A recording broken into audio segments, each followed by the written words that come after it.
La réconforter tout à l'heure alors qu'arrive sur la glace Vanessa Gus-Meroli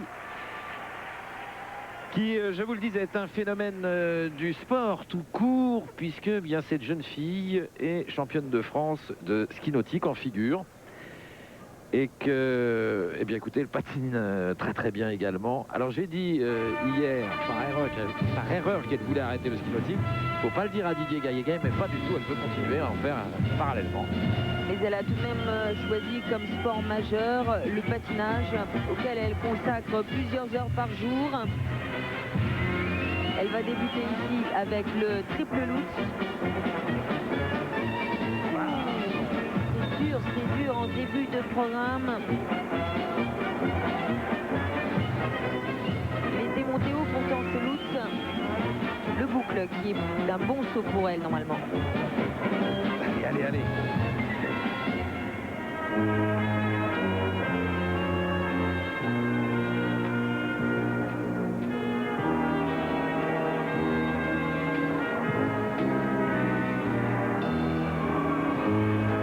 Grand écart.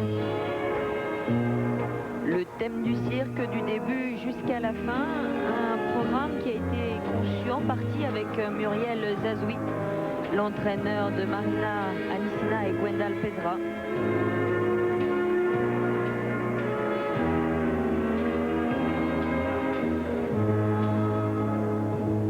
Préparation du flip.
En fin de programme, un simple salco à la place trip.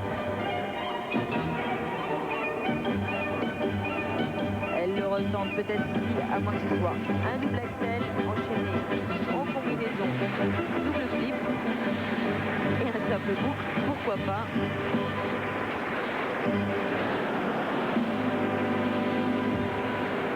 Voilà, Vanessa Gus-Meroli, 16 ans, elle a sans doute profité des blessures alors que Eugène Pesra, le père de Gwendal, continue d'encourager l'équipe de France. Elle a profité des blessures de Laetitia Hubert et de Marie-Pierre Leray pour obtenir cette sélection.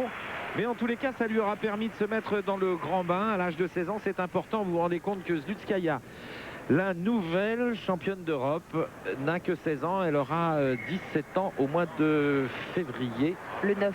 Le 9 février. Le 9 février prochain. Là, elle est Vanessa qui est récupérée par son entraîneur, Didier Lucine. On a eu un peu peur pour elle qu'elle nous fasse un coup un peu à la Laetitia Hubert comme aux Jeux Olympiques d'Albertville en 1900. La panique. Certes, elle s'est bien remobilisée après la chute que l'on revoit ici au ralenti d'entrée, triple Lutz.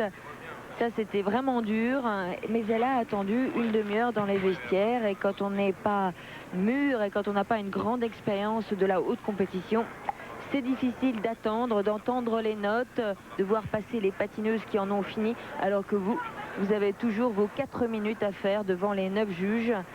Et elle a tout de même géré cette angoisse, cette pression supplémentaire, alors qu'elle participait à sa première compétition européenne. 3 triples sauts au total. Une chorégraphie en tout cas intéressante, un style qu'elle a imposé là sur la glace avec des mouvements très originaux. Il illustre parfaitement l'avenir du patinage français. Et là maintenant il va falloir passer à la vitesse supérieure pour Vanessa Gusmeroli. On essaiera d'en parler avec elle dans un petit instant. On va tout d'abord avoir ses notes pour savoir à quelle place elle va se situer dans la hiérarchie européenne. Elle était 6e, je vous le rappelle, après le programme court. Je vais faire la fête.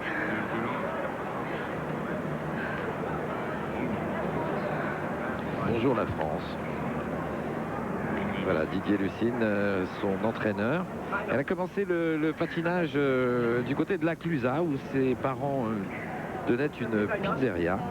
Et puis elle allait à la patinoire, comme on va à la patinoire lorsqu'on habite la montagne et qu'il y a de la glace.